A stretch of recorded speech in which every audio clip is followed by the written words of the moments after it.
है कि एक बहुमंजिला भवन के शिखर से देखने पर एक 8 मीटर ऊंचे भवन के शिखर और तल का अवनमन कोण बोला है, ये बात ध्यान में रखना है, 30 डिग्री और 45 डिग्री है। तो बहुमंजिला भवन की ऊंचाई और दोनों भवनों के बीच की दूरी ज्ञात करें। ठीक है, तो ये प्रश्न परीक्षा के दृष्टिकोण से काफी महत्वपूर्ण और थोड़ा सा जो है ये वजनदार प्रश्न हम कह सकते हैं। ठीक है, बढ़िया सवाल है, इसमें कैलकुलेशन ज्यादा है, बस और कुछ नहीं। तो इसको हम फोटो से समझते हैं। यहाँ पर एक बार हम पहले कच्चा चित्र बना करके आपको समझाते हैं, कच्चा खा जाएंगे। कहता है एक बहुमंजिला भवन, सबसे पहले माना ये जमीन है हमारा, इस पर हम बना दिए एक बहुमंजिला भवन। इसके शिखर से देखने पर, इसका शिखर यहाँ पर होगा, इसके शिखर से देखने पर एक 8 मीटर ऊंचे भवन के, इसके शिखर से एक 8 मीटर ऊंचा भवन यहाँ पर है। ठीक है, यहाँ से इसके शिखर पर से इसको देख रहा है।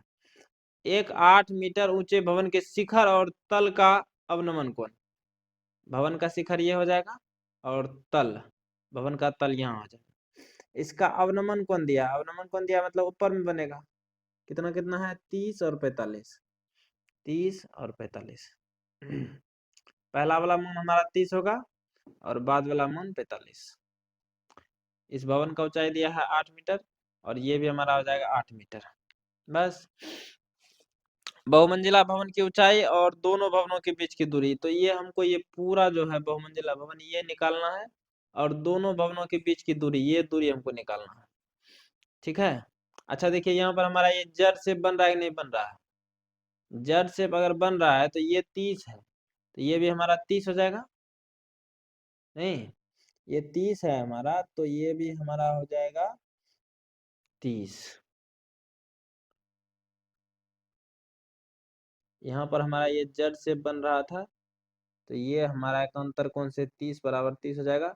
फिर एक और हमारा जड़ शेप बन रहा है ये वाला बड़ा वाला, तो उसका मान 45 दिया है, ये 45, तो ये भी हमारा 45 एक अंतर कोण से। ठीक है, ये हम कच्चा फिगर बना दिए। अब यहाँ पर जो हम बनाए हैं मेन फिगर, इसको सुरक्षित रखेंगे, इसके साथ कोई छेड़खानी नहीं। तो माना कि सी डी एक बहुमंजिला भवन है, यहाँ पर खाली बिंदु रख दिए सी और डी, इसको मान लिए कि एक क्या है, बहुमंजिला भवन। माना कि सी डी एक हमारा बहुमंजिला भवन है तथा ए बी एक भवन है, ए बी हमारा एक छोटका भवन है जिसका ऊंचाई दिया गया है 8 मीटर। तो आकृति से डायरेक्ट लिखना है ए बी बराबर ई डी बराबर 8 मीटर, ये और ये हमारा बराबर होगा, जो कि किसके बराबर है, 8 के बराबर। अब देखिए एक्स सी ए, ये एंगल एक्स सी ए बराबर हो जाएगा सी ए ई, सी ए ई, ये सी ए ई हमारा ये एंगल, दोनों बराबर हमारा हो जाएगा 30 डिग्री। कहाँ से होगा, तो एकांतर कोण से, कहाँ से होगा, एकांतर कोण से। फिर से हम यहाँ पर देखेंगे X C B, X C B हमारा ये है, ठीक है, और सी बी डी ये है। तो ये यहाँ पर हमारा बना था 45, तो ये भी हमारा हो जाएगा 45, किससे, एकांतर कोण से। तो ये लिख दिया एक्स सी बी बराबर सी बी डी बराबर 45 डिग्री। उसके बाद कुछ और जरूरी पड़ेगा चीज का, तो वो भी हम लिख लिए हैं, बी डी बराबर ए ई है, ये बी डी मतलब ये दूरी, यहाँ से यहाँ तक का दूरी, और ए यहाँ से यहाँ तक का दूरी, ये दोनों हमारा क्या है, बराबर है। उसके बाद सी डी को सी प्लस 8 लिख सकते हैं हम, सी डी हमारा यहाँ से यहाँ तक का दूरी है, तो इसको हम क्या लिख सकते हैं, यहाँ से यहाँ तक 8 और इधर सी, तो सी प्लस 8 लिख दिए। ठीक है, यहाँ तक करने के बाद हमको दो समकोण त्रिभुज बनता हुआ दिखाई दे रहा है, पहला सीई ए या ए ई सी ये त्रिभुज, और दूसरा समकोण कौन सा दिखाई दे रहा है, बी डी सी या सी डी बी कही। दोनों को हमको हल करके मान निकालना होगा। तो सबसे पहले चलेंगे समकोण त्रिभुज ए ई सी में, ये वाला ऊपर वाला ए ई सी में लंब और आधार का रेशियो है, तो 10 से बनेगा और थीटा का मान 30 डिग्री है, तो टेन थीटा बराबर सी बटे ए, ये लंब और ये आधार सी बटे ए। तो थीटा का मान 30 है तो tan 30 बराबर c बटे a। इसमें से हमको कुछ मान नहीं दिया था तो ऐसे हल कर दी। tan 30 का मान 1/√3 बराबर c बटे a। यहाँ से कई चीज वाला गुना करेंगे तो c गुना √3 हमारा √3c हो जाएगा और a गुना 1 a बराबर √3c हो गया। इसको मान लेंगे समीकरण 1 क्योंकि इसका जरूरत हमको आगे पड़ने वाला है। तो इससे हम a का मान निकाल लिए। अब चलेंगे ये वाला त्रिभुज CDB या BDC जो कहिए, इसमें चलना है। तो पुनः समकोण त्रिभुज BDC में फिर से लंब और आधार का रेशियो लेना है tan से। तो tan थीटा बराबर लंब का मान हो जाएगा CD और आधार का मान हो जाएगा BD। और थीटा का मान इस बार हमारा 45 था अंतर कोण से, तो tan 45 बराबर CD बटे BD। CD बटे BD। tan 45 का मान हमारा होता है 1 बराबर CD बटे, अच्छा BD और AE बराबर है कि नहीं है, हम बोले थे इसका जरूरी पड़ेगा। BD और AE बराबर है तो इस BD के बदले हम रख दिए AE। यहाँ लिख भी दिए हैं चूंकि BD बराबर क्या है, AE है। आपको भी लिख देना इस तरह से। अब यहाँ से कई चीज गुना कर देंगे तो CD गुना 1 CD बराबर हो जाएगा AE गुना 1 AE। और CD को हम लिखे थे C प्लस 8, ये भी यहाँ पर देखिए है नहीं, CD बराबर C प्लस 8 तो वही लिखे हैं, इस CD के बदले C प्लस 8। यहां तक करने के बाद क्या करेंगे, इस AE का मान रख देंगे समीकरण 1 से। तो समीकरण 1 से AE का मान रखने पर AE दिया है समीकरण 1 में √3c, तो इस AE के बदले हम रख देंगे √3c बराबर C प्लस 8। यहाँ हमारा C प्लस में है, इधर टपाएंगे माइनस में, तो √3c माइनस c बराबर 8। अब यहाँ पर देखिए C दोनों में हमारा कॉमन है तो कॉमन ले लेंगे। C जैसे कॉमन लेंगे यहाँ √3 बचेगा, यहाँ बचेगा हमारा C गुना 1 C, यानी कि ये हमारा 1 बच जाएगा। C से C कॉमन चले जाएगा तो C जैसे कॉमन लिए तो इधर बच गया हमारा √3 माइनस 1 बराबर 8। ये हमारा यहाँ पर है गुना में, उधर भेजेंगे भाग में, तो C बराबर हो जाएगा 8 बटे √3 माइनस 1। ठीक है, 8 बटे √3 माइनस 1।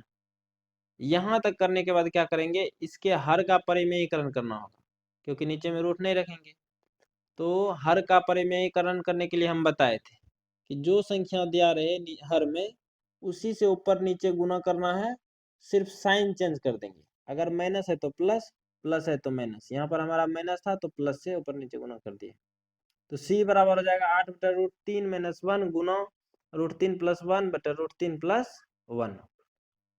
तो हम यहाँ ऊपर में गुना कर देंगे तो 8 गुना √3 प्लस 1, इसको यहाँ अलग कर दिए। नीचे में √3 माइनस 1 गुना √3 प्लस 1, यानी a minus B into A plus B पर है कि नहीं है। तो सूत्र हमारा होता है a² माइनस b²। तो a के जगह √3 है तो √3 का वर्ग माइनस b के जगह है 1 तो 1 का वर्ग। ऊपर में जो है वही रहने दिए हैं, नीचे में √3 का वर्ग 3 और 1 का वर्ग 1। ऊपर में जो था वही रहने दिए, फिर से 3 में से 1 जाएगा हमारा 2, 2 से ये जाएगा 4 बार में। तो C का मान हमारा निकल गया 4 इंटू √3 प्लस 1 मीटर। CE हमारा क्या था, ये निकल गया, C निकल गया। तो इसमें अगर हम 8 को जोड़ देंगे तो ये पूरा हमारा जो है बहुमंजिला भवन का ऊंचाई निकल जाएगा। ठीक है तो अब हम निकालेंगे AE का मान, क्योंकि दोनों भवनों के बीच का दूरी भी पूछा था। AE कैसे निकालेंगे, तो यहाँ पर देखिए, तो C का मान समीकरण 1 में रखने पर, ये अभी जो C निकाले 4 इंटू √3 प्लस 1 मीटर, इसका मान समीकरण 1 में रखते हैं। समीकरण 1 हमारा कहाँ गया, ये है समीकरण 1, AE बराबर √3c, इसमें हम रखेंगे C का मान। समीकरण 1 क्या था, A बराबर √3c और C का मान निकाले हैं 4 इंटू √3 प्लस 1, और √3 बाहर में पहले से था तो A बराबर हो जाएगा √3 गुना 4। इसको हल करने से पहले अंदर वाले का हल कर लेते हैं। 4 गुना √3 हमारा 4 √3 हो जाएगा और 4 गुना 1 4 हो जाएगा। अब बाहर वाले का हल करेंगे तो √3 गुना 4 √3, तो √3 गुना √3 हो जाएगा 3 और 3 गुना 4, ये लिख दिए हैं अलग। और इसको करेंगे √3 गुना 4, तो 4√3। ठीक है, डरना नहीं है, कुछ भी नहीं है ऐसे प्रश्नों में, सिर्फ और सिर्फ कैलकुलेशन है।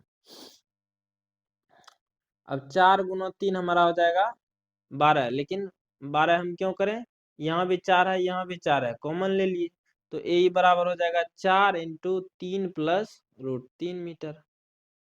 ठीक है, ये ए हमारा निकल गया। ए हम क्या निकाले थे, ये दोनों भवनों के बीच की दूरी। अब दोनों चीज निकाल लेंगे एक जगह सेपरेट करके।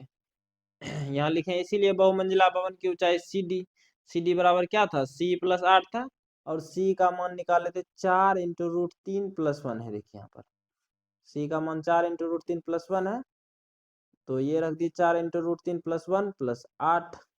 इसको हल कर लिए, 4 गुना √3 4√3, 4 गुना 1 4 + 8, 4 और 8 जुट जाएगा आपस में, तो 4 8 हो जाएगा 12। ठीक है, तो 4√3 + 12, यहाँ दोनों में फिर से 4 कॉमन है, तो 4 कॉमन ले लिए, तो यहाँ बचा √3, और 4 × 12, यहाँ बचा 3। तो ये हमारा बहुमंजिला भवन का ऊंचाई निकल गया। फिर बोला था दोनों भवनों के बीच की दूरी भी निकालना है, जो कि BD और CAE दोनों बराबर था, और ए का मान यहाँ निकाले हैं 4 × 3 + √3 मीटर। बस कहानी खत्म। डरना नहीं है, आसान सवाल है, सिर्फ कैलकुलेशन है, बस इसी में बच्चे का माथा खराब हो जाता है।